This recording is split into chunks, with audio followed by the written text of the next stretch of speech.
है।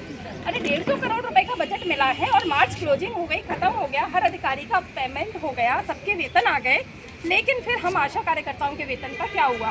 फरवरी में पैसा नहीं दिया, मार्च में पैसा नहीं दिया, अप्रैल में पैसा नहीं दिया। ये कोई नई कहानी नहीं है, पूरे वर्ष भर यही कहानी चलती है और वर्ष खत्म हो जाता है। हमारे सैकड़ों ज्ञापन किसी कलेक्ट्रेट में यहाँ पड़े होंगे, लेकिन क्या कार्रवाई हुई है हमें जानकारी नहीं मिली, कभी हमारा भुगतान का हिसाब नहीं हुआ।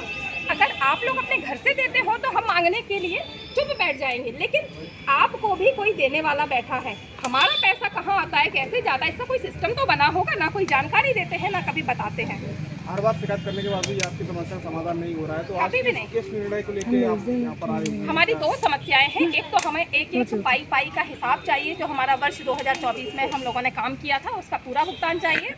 दूसरा हमारा जो वार्षिक वृद्धि का मुद्दा है, जो कि 29 जुलाई 2023 में तत्कालीन मुख्यमंत्री श्री शिवराज सिंह चौहान जी के द्वारा, जो कि भाजपा सरकार के ही नेता थे, उनके द्वारा भरे मंच से हजारों आशा कार्यकर्ताओं की उपस्थिति में, पूरा एनएचएम के प्रशासन की उपस्थिति में, पूरा पुलिस के प्रशासन की उपस्थिति में, दो राज्य मंत्री की उपस्थिति में, कैबिनेट मंत्री की उपस्थिति में, स्वास्थ्य मंत्री की उपस्थिति में, प्रमुख सचिव जी की उपस्थिति, सभी की उपस्थिति में, पूरा मीडिया कर्मी की उपस्थिति में जो घोषणा की गई थी कि वार्षिक वृद्धि के 1000 रुपये प्रति वर्ष आपको आंगनवाड़ी कार्यकर्ताओं की भांति दिए जाएंगे। आंगनवाड़ी कार्यकर्ताओं को ये राशि मिलने लगी 1 अप्रैल 2024 से, लेकिन आज तक हम आशा कार्यकर्ताओं को वो राशि नहीं दी जा रही है। हमारे साथ इतना भेदभाव क्यों? मध्य प्रदेश सरकार कहती है कि लाडली बहनें, अरे ये 84,000 क्या हम लाडली बहनें नहीं है? वोट के समय पे हम ध्यान थे, हम लाडली बहने थे, हमारा वोट चाहिए था, हमारे परिवार का वोट चाहिए था, इसलिए आपने इतनी बड़ी घोषणा की। आज हम सड़कों पर हैं, आज हमारी कोई सुनने वाला नहीं, सरकार वही है लेकिन हमारी मांगे अधर में लटकी है।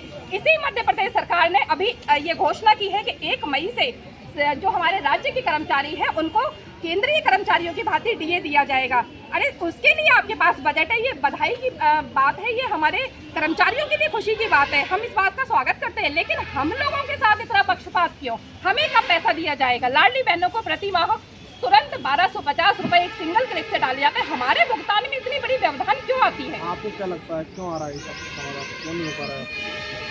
हमारी समस्या का समाधान क्यों नहीं हो पा रहा है ये तो हम नहीं बता सकते, क्योंकि जब भी हम अधिकारियों से मिलते हैं तो उनके पास बजट का रोना होता है।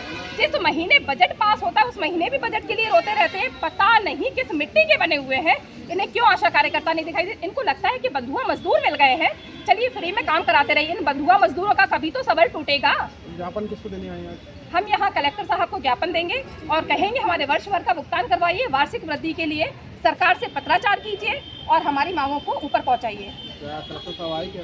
अभी तो नहीं आए हैं, लेकिन हम कलेक्टर साहब को ही ज्ञापन देंगे। और अगर हमारी मांगे पूरी नहीं होती हैं, 6 दिन के अंदर हमारा पूरा एक पाई का भुगतान नहीं होता है, वार्षिक वृद्धि का भुगतान नहीं होता है, तो राजधानी का घेराव करेंगे, जिसकी जिम्मेदारी हमारे जिला प्रशासन से लेके एनएचएम प्रशासन से लेकर के मुख्यमंत्री जी की स्वयं की होगी।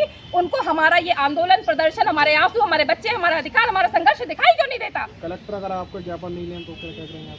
कलेक्टर साहब ज्ञापन नहीं लेंगे तो वो बहुत बड़े जिले के मुखिया हैं, बहुत बड़े पद पर बैठे हैं, हम ज़्यादा उन पर दबाव तो नहीं डाल सकते, लेकिन आज हम उनके लिए जो हमारे मन में सम्मान है उसे कम करके जाएंगे कि हम लोगों की बात सुनने के लिए उनके पास समय नहीं है।